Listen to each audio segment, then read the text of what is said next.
Hey everyone, and welcome to Awesome Riff of the Day number 2. Now, it's rather telling when a band with as vast a catalog of music as Iron Maiden has, when there's a couple of songs from that catalog that the band has never performed live.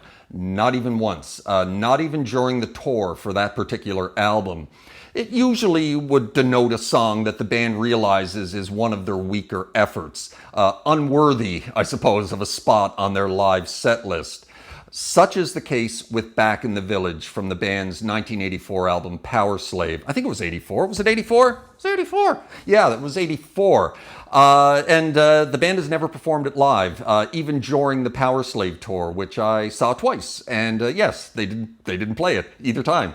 And yes, it's generally considered one of Maiden's weaker tracks on the whole, I suppose, considering their incredible body of work. Now, it of course has its fans, me being one of them. Just go on YouTube and read the comments for this one, and you'll find that nearly every second one of them is praising the song as being one of Iron Maiden's underrated gems. Like I said, I like it, but then again, there's not much Iron Maiden that I don't like. However, whatever your thoughts on the merits of Back in the Village as a song, and as far as where it should slot into the list of great Iron Maiden tunes, there's one thing that I don't think anyone can deny. It has an absolutely killer opening riff from guitarist Adrian Smith. Now, aside from Steve Harris, who wrote and still writes the bulk of Maiden's material, Adrian Smith usually has a couple of his own songwriting credits on each Iron Maiden album, many of which are standout tracks. The Flight of Icarus, 2 Minutes to Midnight, The Wicker Man, Wasted Years, The Prisoner, Die With Your Boots On, and of course his 8-minute-long, ever-changing masterpiece, Passchendaele, amongst many, many others. His songwriting credits within Maiden are only surpassed by Steve Harris himself. So despite Back in the Village not being maybe top-tier Adrian Smith songwriting, some would say, he more than makes up for it with one of his very best guitar riffs. Now, as guitar players, us, I guess, we of course all have influences, and of Adrian Smith's main influences as a guitar player, 2 stand out. One, coincidentally, was the subject of my very first Awesome Riff of the Day, Pat Travers. Another connection is that Iron Maiden drummer Nico McBrain actually played with Pat Travers before he joined Iron Maiden. So there we have somewhat of a connection between my first Awesome Riff of the Day and my second Awesome Riff of the Day. So considering that my own playing is hugely influenced by no other than Adrian Smith himself, maybe I'll keep this train going next week and add one of my own awesome riffs from back in the day.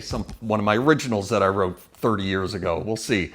Anyway, regardless, another huge influence on Adrian Smith as a teenager was German guitarist Michael Schenker, and one can definitely hear it in this riff. Go listen to Michael Schenker's instrumental Captain Nemo. Smith definitely borrowed the idea for Back in the Village from this tune. There's little doubt, yet changed it enough to make it his own. But they're very similar. Anyway, just a fantastic Iron Maiden riff. And yes, I'm going to call this one underrated and or underappreciated because it's attached to a song that, like I said, is generally considered one of Maiden's weaker tracks. However, it is certainly not a weak guitar riff. So anyway, let's have a look at this one. Let's show you guys how to play it. All right, let's show you guys how to play this fantastic riff from Adrian Smith and Iron Maiden to Back in the Village. We're in standard tuning, and we're starting off on the A string with 2 open A's, a little down up. And you're going to grab the 10th fret of the A, and then 2 more open A's. And then you're going to grab the 9th fret of the A, and then 2 more open A's. So that's the beginning. And then you're going to pull off 10 to 7 of the D string. And then you're going to grab the 10th fret of the A and then back down to 7 of the D.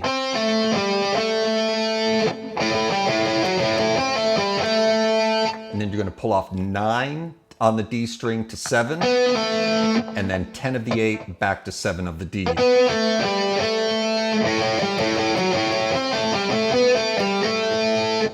So that's basically the riff. But faster. And now the second time you do it, it changes. You start the same way. And now you're going to grab the 10th fret of the A. And then you're going to do a little skip, a little kind of ghost note. And then you're going to grab the 7th fret of the D. You hear that little skip in there? That time it was a harmonic. So that's basically the opening riff.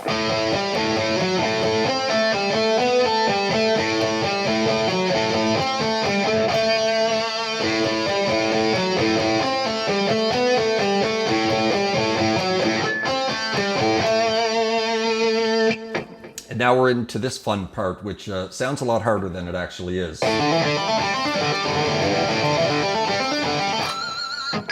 That is basically hammering on the open A, picking the first note and then just hammering on 5, 7 of the A, and then doing the same thing on the D and the G string.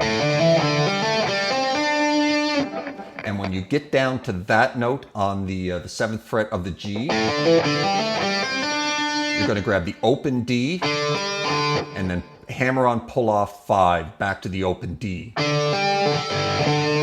And then you're going to pull off 5 to open on the A. And then you're going to pull off 3 of the low E to the open E. So that's basically that riff.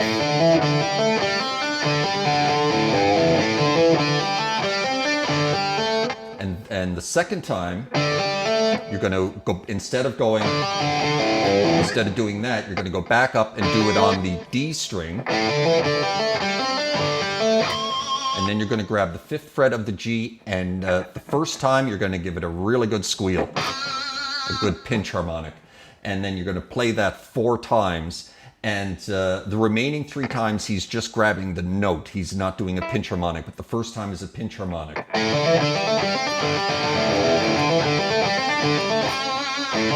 I didn't get the pinch that time, so let's try that again.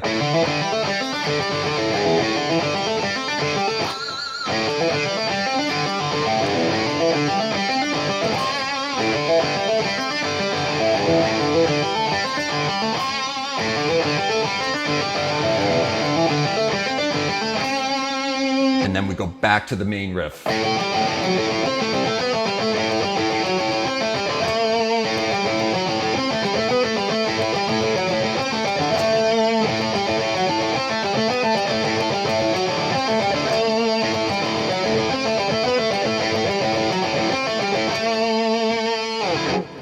And that is how you play that riff. And that is a cool riff and a lot of fun to play. If you wanted to learn that one, I hope that helped you out. And we'll see you next time with awesome riff of the day number 3.